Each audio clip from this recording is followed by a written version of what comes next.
All right. So our free Zoom meeting timed out after 45 minutes. So we were talking about Ev's team. What you want to wrap up your thoughts on Ev's team?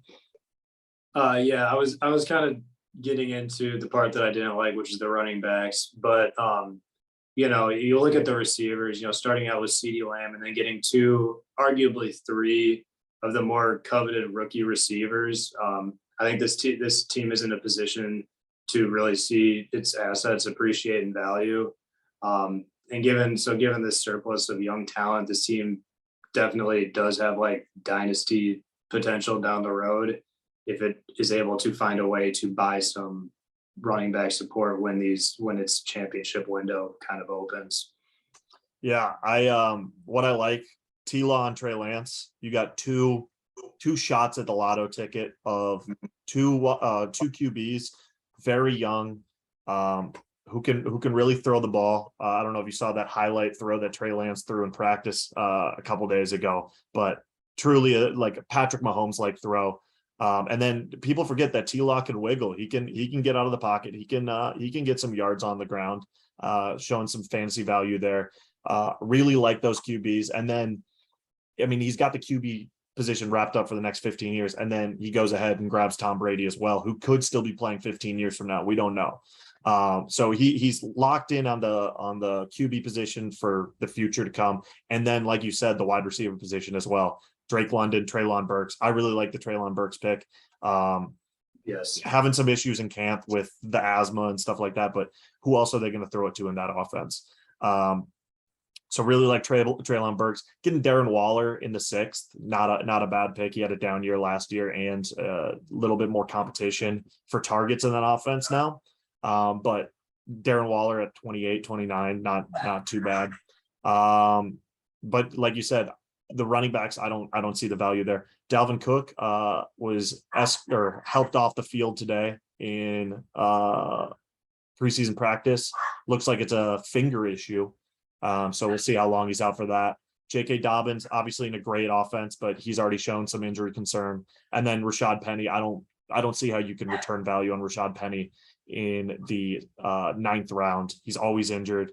And then he's got a more talented running back now with him in that backfield, and the offensive line stinks. So I don't really like that pick. Cordero, take a flyer on him again. Love Cord. But my sneaky good pick is Allen Lazard. I'm a big fan of taking your lotto shots at whatever wide receiver you think is going to be the wide receiver one with Rodgers, and he's already got that chemistry with Allen Lazard.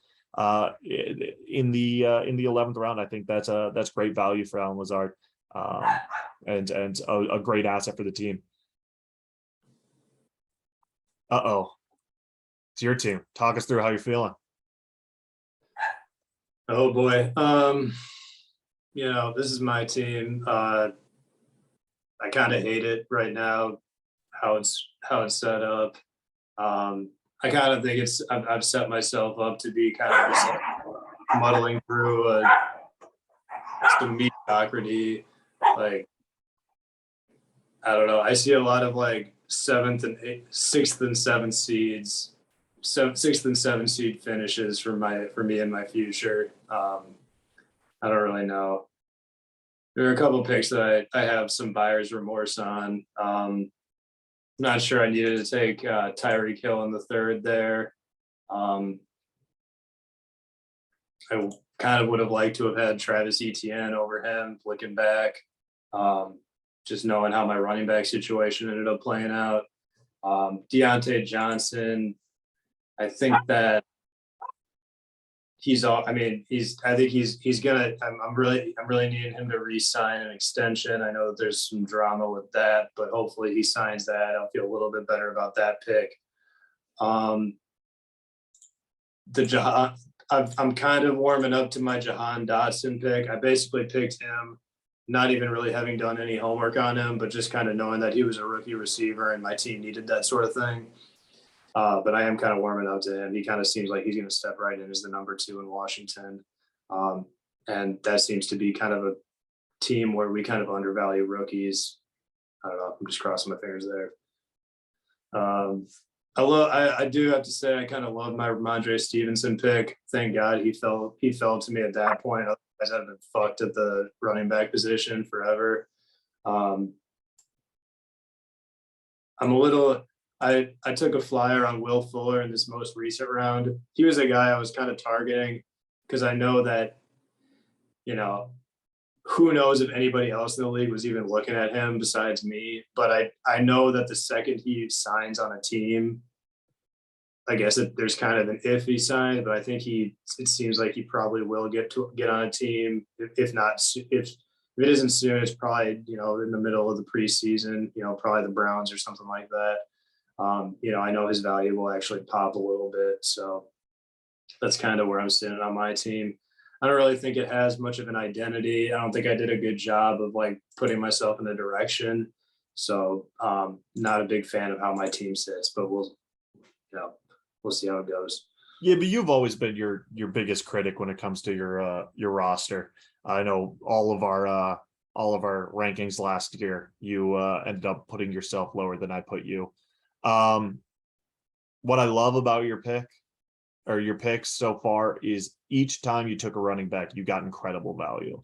DeAndre Swift in the first, I mean, at the 8th pick, that's the RB4, super young, up and coming offense. Really, really like that pick. Your next running back that you took was Ramondre Stevenson. I think he's the most talented running back in that offense. I think he'll have an opportunity to take, you know, RB1 role. And then you followed that up with Alexander Madison, the most valuable handcuff in the league. He's shown that he can produce. Who knows if Cook has another injury-filled season, he could just be the RB1 in Minnesota. So I really like that pick. Hassan Hoskins, no idea who that is. So I'm more talking about your first 3 running backs. Wide receivers, you've got I forgot about my favorite pick that you got. Tyrion Davis-Price. Love that pick. I offered you next year's 4th and my next pick for him after you took him. I thought I was going to be able to get him a full round later, and I thought I was going to be the one reaching for him, but you pulled him, you know, 3 rounds before ADP. But I love that pick. What I don't like, I don't think Gabriel Davis is good at football. He couldn't beat out 49-year-old Emmanuel Sanders last year, or the Walmart employee that is Cole Beasley. I don't have any faith in Gabriel Davis. He's just not the guy. You do have better wide receivers above him: Tyreek Hill, Deontay Johnson, Devonta Smith. So you're probably not relying on Gabriel Davis that much, but I just don't believe in him. And then the sneaky good pick. I love TDP.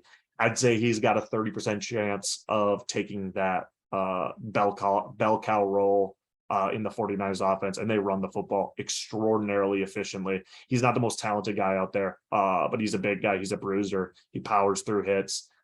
Even if he's not their bell cow, he could be their goal line to get back. And that's extraordinarily valuable on the 49ers offense. So really, really like that pick.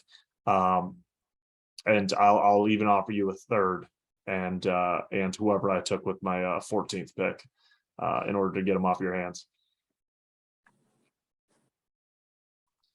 All right, well, that's that. Matt Brown. So Matt, I'll say right off the bat, Matt had one of my favorite picks of the entire draft. And you know, I'm all, as you found Don't say out, Michael Carter. Oh no, it's not. I was gonna say it's not Michael Carter. Trust me. As you found out, I think that while we've got a lot of these rookie receivers that everyone's really high on, I think we're kind of losing sight on some of these diamond in the rough running backs. Isaiah Spiller. This guy took Isaiah Spiller. I'm a big fan of that pick. I think Austin Eckler, he's shown a propensity to getting injured a little bit. He's old. I think that as much as I'd love to see my Missouri Tiger Larry Roundtree step into a 3-down role there, I don't really see that happening. I think Isaiah Spiller is a great piece to have on your team. He was a guy he was the sort of guy I was trying to get. Yeah, I really like that pick. But in my eyes, what am I saying? Yeah, I think I think of all the rookie running backs, like this is maybe a hot take, but I think of all the rookie running backs, I think he has the best shot at becoming a viable weekly fantasy option over the next few years, just given the team he's on and everything. You're nuts. Nuts. I mean, he put up some of the least impressive college stats out there. His combines, like his athletic score, is not great. I could not disagree with you more on Isaiah Spiller. The only thing he has going for him is his situation. Eckler is what, 30 or 29, somewhere around that, and his guaranteed money's up after this year, so they could cut him if Spiller does anything good. But I mean, this team's gone third round running back every single year. They drafted Josh Jackson last year. The year before, they had another guy in the third round. It just seems like a team that's just trying to get another Eckler, and they cannot identify talent at the position. And I don't think they identified talent this year. What I like, Cooper Kupp and AJ Brown, probably the most dynamic duo of wide receivers in this league. I don't like it. We had our last podcast, and I talked about how I don't believe Cooper Kupp's even close to replicating it this year, and I think it's a bad pick. But you're pairing those two, and you got AJ Brown, who's one of the most dynamic young wide receivers. He's 24, 25. So I really like the wide receiver 1 and wide receiver 2 on this team. Really like Patrick Mahomes, getting him in the 4th round, still young enough, and quarterbacks play forever.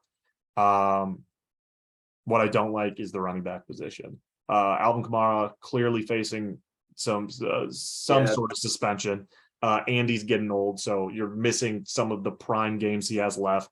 Ezekiel Elliott, who cares? I'd rather have Tony Pollard than Ezekiel Elliott on my team.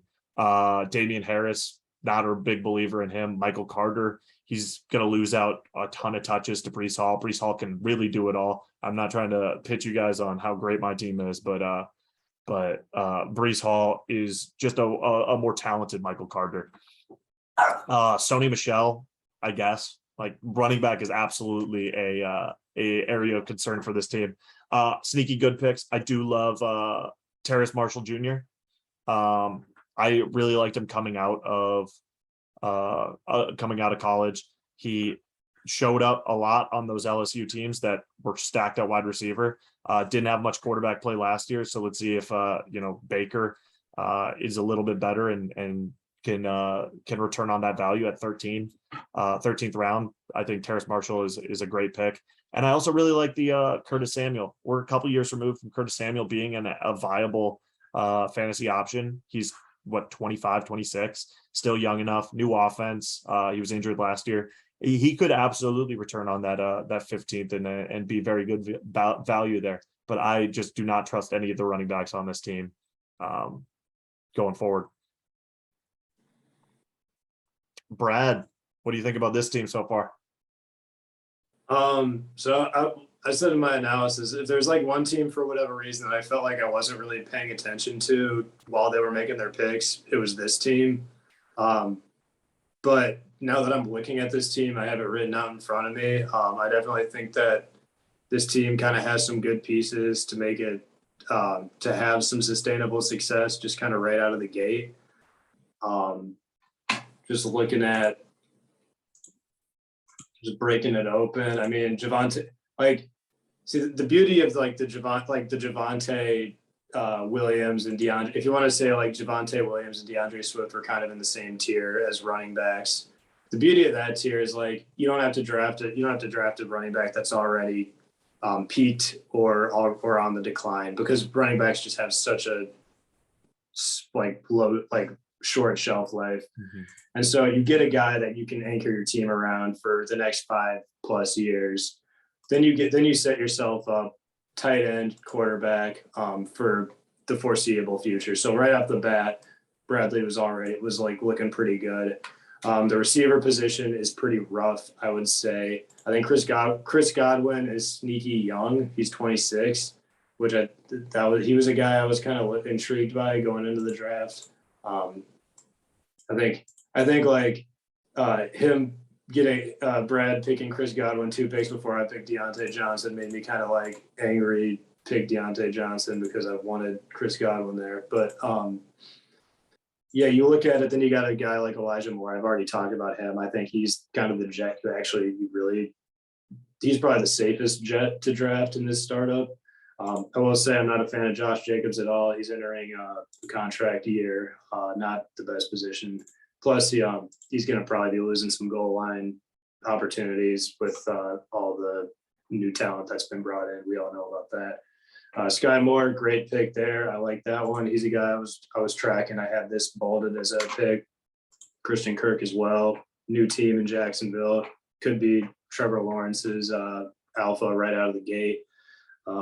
But the one pick I wanted to point out that just made me happy, aside from all these other ones that make this team solid, he snagged Albert O, my man. Love that pick. Another Mizzou guy. I think he's the reason Drew Lock ended up in the NFL. Go back and look at some of the connections they used to have. It was magical. That's this team. Yeah, I think first 4 rounds of the draft, Brad had the best draft out of all of us, picking up the RB5, a guy who I was considering over Christian McCaffrey. I was considering Christian McCaffrey, DeAndre Swift, and Javonte Williams. Getting Javonte Williams at the 10th pick is, incredible value. Then you get in the tight end 1 for the foreseeable future, and Josh Allen, the QB1 for the foreseeable future. And then you're pairing that up with a 25-year-old Chris Godwin. People think that he's older because he might be 26. Think that he's older because he's been producing for a couple of years now, but he's still relatively young. I do like the Elijah Moore pick. I obviously prefer my guy. A little bit more upside on my guy. But I really like the first couple of picks in this draft. And I also love the Juju Smith-Schuster paired with Sky Moore. Picking them back to back, you're losing a little bit of value there, but you're getting 2 chances at having the wide receiver 1 in a top tier offense. I think Sky Moore has a little bit more upside than Juju Smith-Schuster, but getting both of them, back to back, you're setting yourself up well for the wide receiver position. Picks I don't like, or what I didn't like, was Josh Jacobs. You nailed it right on the head. Committee backfields with 1 year left on the contract. I don't think they're going to be picking that up or offering him any extension anytime soon. I think he's a guy you just picked in the 6th, and then he's not going to have 6th round value moving forward after this year. He's always had, over 1,000 yards rushing. Let's see if he can do it again this year. And maybe they kind of have to offer him an extension, but I just don't see that pick returning on its value. Sneaky good pick. Javonte at the 10th pick really gets my juices flowing. This team is one that I've been looking at as he's been drafting. I'm like, wow, he's putting together a nice little roster here. Another guy who I think is putting kind of like a pretty good roster together is Jakers. So you wanna talk about that? I agree. Like one of the things I was doing yesterday was with whatever picks had been made up to that point, I was kind of just like I hid my column that had everyone's names and just had all the picks out and their round number and what pick number it was. And I bulleted all the picks that I liked in the based on the value we're getting. And I think Jake's team had the most that I actually highlighted that stuck out to me. So take that for what it's worth. But anyway, he got 2 of my favorite RB running back picks that have been made so far. I've already said, like, I'm jealous of Travis Etienne being on his team. But also I think Rachaad White is a very good pick. I think that's a really kind of solid situation to be in. If Leonard Fournette goes down, it's the Rachaad White show on a team that's probably going to be competing for a Super Bowl. Obviously he's a rookie, so you're kind of looking towards the future a little bit. And what does the future look like in Tampa Bay without Tom Brady? I can't tell you, but he looks like a guy that has a path to being the RB1 on a very good team. I also highlighted Jalen Tolbert. I love that pick. I felt like his I feel like, just looking at where he was picked, like his ADP on whatever list we were using must have been kind of out of whack. Cause when you think about it, like he's a rookie coming into Dallas, which is one of the more pass heavy offenses in the league. I think that he'd be drafted a little bit higher. So I think that's kind of a steal right there in the 12th. Like I noted, like he was getting Jalen Tolbert 8 rounds after some of the other rookies we were drafting. And it's kind of like, I don't know, it's kind of the same sort of thing where you're speculating on a young guy coming in. So all in all, I'm kind of impressed by this team. I think that there were some highlights here. Yeah, I mean, what I put down for what I like is that I think this team has the best blend of youth and proven vets. You're getting Etienne, Herbert, and Darnell Mooney, paired with Diggs, Eck, Hunt, and Brown. Those are all guys who can produce, and some of them are really young and still haven't hit their peak yet. Really like the Rachaad White call out. I was looking into him. Actually, when I was picking once, I was like, I want to take Rachaad White, and I just must have missed that Jake picked him like 5 picks earlier. And so I was like, where is he? Why is he not on the available list? And he just snagged him right before then.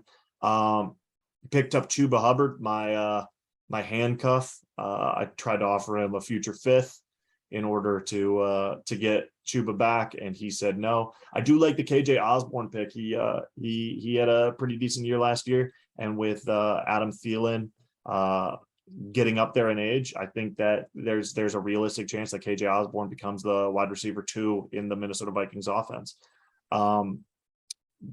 What I don't like, I said, not any bad picks yet. Maybe the Michael Gallup pick is a dud. But in the 10th, you take a flyer on that guy, and you also have Jalen Tolbert, the other guy who's going to fill that wide receiver 2 role if Michael Gallup doesn't fill that. So you kind of covered all your bases there. I really like the team that Jacobs put together. And the sneaky good pick I said was Chuba, just in case CMC goes down. If CMC goes down, that Chuba Hubbard pick is going to be returning on that value. All right, final team. What do you think about Edworthy's? Well, I'm looking. This is kind of off my notes, as most of the things I say are. But he managed to have a guy in his team tear his ACL and draft a guy who is pretty sick. So I feel bad for that aspect of his team. Who's sick? Well, I think John Michie has leukemia. Oh, geez. So. All right. I didn't know that, and this was already my least favorite team.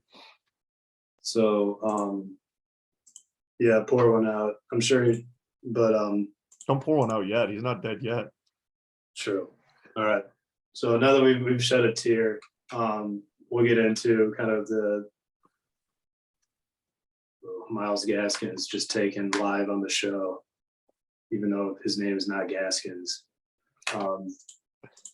So let me like get into my notes here. On page, so like you look at this team, they started out. We'll start with their first overall pick, Devontae Adams. So on paper, his age, his move from Green Bay to Las Vegas, and all the congestion there, and the decreased quarterback talent. We should definitely be knocking our expectations for him down a level. So with that being said, seems a bit risky to be taking him in the first round, albeit it was the 12th pick in the first round. But I think that it was a little bit wise to go to us because Devontae Adams definitely signals a win now mentality. I was going to say it was probably a little bit wise to go Mixon, Jones, McLaurin, Hawkinson, Hurts. Just get yourself a team that can put some points on, put some points on the board this year. I know AJ Dillon, we've talked about AJ Dillon already on this show, but I still think Aaron Jones has the ability to produce produce at a pretty high level. I don't know if he's like, we've probably seen his best season already, but I think he's still so efficient, and that Green Bay offense just seems like it's probably going to run the ball a lot more this year. Like you look at Aaron Jones' stats without Devontae Adams, they're insane. So that's nice for him. But I will say, with that being said, he set himself up as a win now team, I think, in my opinion. I don't see that the core he's built up as being one that can compete with the juggernaut that is Adams' team.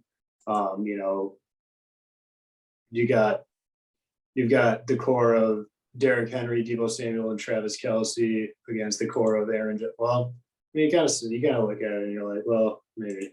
But I don't know. Derrick Henry is such a monster this year that kind of breaks things. And same with Deebo. I know we're not as high as everyone on Deebo, but he did just kind of break the league last year. Anyway, I don't know. I think this is a win now team that probably might not be quite there for this season. So that's my concern. Yeah, I couldn't agree with you more. What I like, Mixon in the second, Chase Edmonds in the seventh. Those are great values for those running backs. What I don't like, this team is really old, and I'm not sure the production can capitalize on their short championship window, especially with the Adams team, the way it's shaped up. If you're going for a win now, you can't be taking flyers in the 12th round on Tyler Algier or 13th with Tim Patrick. You got to be trying to get, other guys who are going to produce this year and really show out. Paris Campbell, I don't hate that pick. He's just been injured a lot, but he's always shown promise in the preseason and then gets injured week one. I don't see this team. He got Adam Thielen in the 11th though, so he'll see way more touchdowns than anyone's supposed to get. Yep. He's been due for touchdown regression every single year, so maybe he did get the vets right, but I just Devontae Adams, you touched on it, getting him age 30 season, switching offenses, so learning a whole new playbook, way more target competition there with Darren Waller and Hunter Renfrow there. I don't see, and then a huge step down from Aaron Rodgers, the greatest passer of all time, down to Derek Carr, who Derek Carr's not anything, he's not bad by any stretch of the imagination, but he's not Hall of Famer to Hall of Famer, as Devontae Adams said. And I don't see this team being able to beat the dark side of Adam Meyer. And then the Jalen Hurts pick, he picked him before Kyler went. I know he's an Eagles fan. That's exactly why I snagged Kyler Murray. I was like, well, I feel good about taking him after this guy who's barely a quarterback gets taken.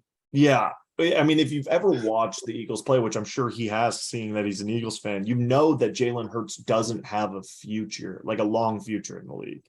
True. He's routinely overthrowing wide receivers. I mean, now he's got AJ Brown to maybe, make him look a little bit better, but he's overthrowing wide receivers all the time. He's missing reads. He's just not, it doesn't seem comfortable passing the football. He gets fantasy points through his rushing production, but if you're an actual NFL team, you're going to replace that guy sooner rather than later.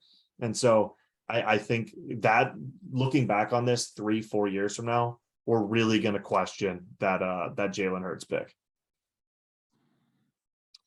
But that's all we have. That's every single team. What is your favorite team so far, and what's your least favorite team so far? My least favorite team is probably Adam, because I'm predicting that he's just going to break the league this year, and we're not going to have any fun until next year. But it just makes it. I mean, I don't think anybody's ever. I don't think we'll see what happens. His team has some guys with some mileage, so maybe there's some hiccups and things that it has to work around. So from that standpoint, it's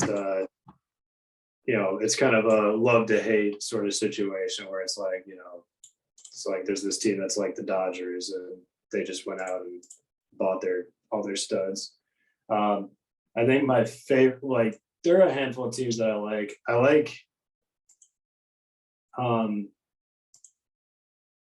Man, I think my favorite. I don't know, my favorite team is probably Matt Henning's team. I'm not gonna lie, going all the way back to the very first team we analyzed. I think that team is just kind of clean through and through. Yeah, couldn't agree with you more. I don't have Adam as one of my least favorite teams just because he had a plan. He's cashing out on those 400 beans at the end of the year. I mean, it's you never want to root for injury, but 11 guys in this league are rooting for injury on that team. We're rooting for Derrick Henry to go down, finally show some mileage there. What are his other? I mean, Debo's relative. Travis Kelce, see some mileage there. Mike Evans hasn't been particularly healthy over the last couple of years. He's still, 1,000-yard wide receiver every single year. But I'm not going to put Adam up there. My two least favorite teams are Edworthy and Tate so far. Edworthy just because he's in a win now position and he doesn't have the best win now team. And then Tate, I just don't know what he's doing with his running backs there. Just kind of a clusterfuck. And then my favorite team was Matt Henning, but because you already threw that out there, I got to throw some love out there for Jake. Looking up and down that roster, he not only has taken more of the guys I had on my target list than anyone else. He doesn't have a weak point yet. And now that we're in the 17th round, I don't think there's going to be a weak point that shows up just because he drafts poorly in the last 8 picks, if he does. I think it's a really good team, and that team's going to be super competitive for the next several years. Anything else for our 10 viewers? Well, just looking forward to the rest of the draft. It's been,